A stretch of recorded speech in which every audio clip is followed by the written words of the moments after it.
और जब मैया भगवान को बांधने लगी तो जब मैया ने भगवान को रस्सी से बांधा तो रस्सी 2 अंगुल छोटी पड़ गई। मैया ने उसमें और रस्सी जोड़ी, फिर बांधा, फिर रस्सी 2 अंगुल छोटी पड़ गई। इस प्रकार से मैया ने उसमें कई रस्सियां जोड़ी, लेकिन रस्सी बार बार 2 अंगुल छोटी हो जाती है। अब जब मैया भगवान को नहीं बांध पाई, मैया परेशान हो गई। तब भगवान बोले, मैया तू ये मत समझ कि तूने मुझे पकड़ लिया है। अगर मैं चाहूं तो अभी भी तेरे हाथों से छूट के भाग जाऊंगा, और तू ही क्या, मुझे संसार में कोई नहीं पकड़ सकता। इसलिए मां, और इस प्रकार से नहीं पकड़ सकता जैसे तूने पकड़ा है। तूने ये छल से मुझे पकड़ा, और तू अब मुझे ताकत दिखा रही है, बल दिखा रही है।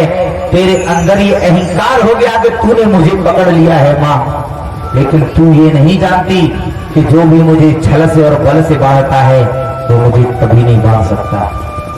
इसीलिए वो रस्सी 2 अंगुल छोटी पड़ जाती है, क्योंकि भगवान को कभी भी छल से और बल से आप बांध नहीं सकते। हाँ, भगवान को बांध लोगे, और बड़ा आसान है भगवान को बांधना, लेकिन कैसे? ताकत से नहीं, जबरदस्ती नहीं, भगवान को प्रेम से, भक्ति से भगवान को बांधो। भगवान अपने आप बंध जाएगा, तुम्हें बांधने की भी जरूरत नहीं है। आज भगवान बोले, मैया पहले ये कह के हाँ डाला, मैं परेशान हो गई बेटा, अब तू ऐसा कर अपने हाथों से स्वयं बंध जा, मैं तुझे बांध नहीं सकती।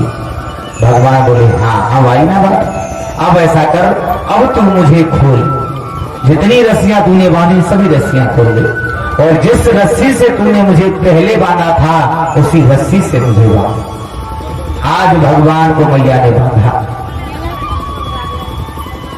बांध करके मैया ने आज भगवान को उखल से बांध दिया, और बांध करके आज मैया दूसरी तरफ जाकर के रोने लगी। क्यों रोने लगी मां? क्योंकि भक्तों, आज मैया ने भगवान को क्रोध में आकर के बांध तो दिया, लेकिन मां के हृदय को पीड़ा होने लगी। मां को दर्द हो रहा है, बंधे तो भगवान है, लेकिन दर्द उस मां को हो रहा है। तब तक भक्तों कुछ गोपियां आ जाती हैं, कहने लगी, अरे बहने सोता, अरे इतना समय हो गया, हम इंतजार करके अब तेरे घर आए हैं, तू अभी तक जल भरने नहीं आई। तब तक एक गोपी की नजर और भगवान के ऊपर पड़ जाती है, जहां भगवान बने पड़े हैं। बोली, अरे यशोदा तूने ये क्या किया? अरे छोटा सा कन्हैया है और तूने इसे बांध दिया, बहन इसके लग जाएगी। गोपी खोलने को चली, उसी समय मैया यशोदा कहने लगी, है इसे आज कोई नहीं खोलेगा, आज ये पूरे दिन यहीं बना रहेगा। इतना कहने के बाद मैया आंखों से आंसू बहाती हुई यमुना पर जल भरने चली जाती है, और इधर भगवान जो है अब अपनी लीला को दर्शाने के लिए और भगवान आगे को बढ़े। और इसी बीच में ये हमारे शिष्य आलोक कुमार हमारे लिए 51 रुपए और हमारी दीदी सीमा सरगम शास्त्री जी के लिए 51 रुपए भेंट करते हैं। भगवान से कामना है कि हमेशा ऐसे भक्तों को भक्ति के मार्ग की तरफ अग्रसर करता रहे,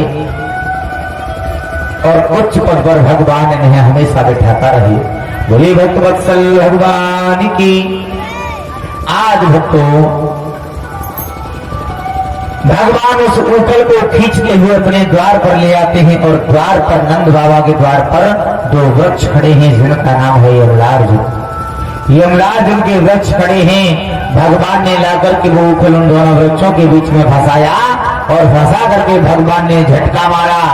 जैसे ही झटका दिया, एकदम से दोनों वृक्ष उखड़ करके जमीन पर गिर जाते हैं। उन दोनों वृक्षों के बीच से, उन दोनों वृक्षों की जड़ों से 2 पुरुष प्रकट हुए, दोनों भगवान की परिक्रमा करने लगे।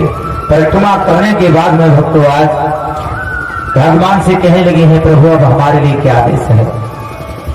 उसी समय भगवान बोले, आप मुझे सुखल से खोलो, और खोल करके तुम अपने अपने धाम के लिए चले जाओ, तुम्हारा उद्धार हो गया। उसी समय परीक्षित महाराज श्री सुखदेव जी से पूछ लगे हैं, भगवान एक बात समझ में नहीं आई कि उन वृक्षों की जड़ों से वो पुरुष कौन निकले, वो कौन थे? तो समझाया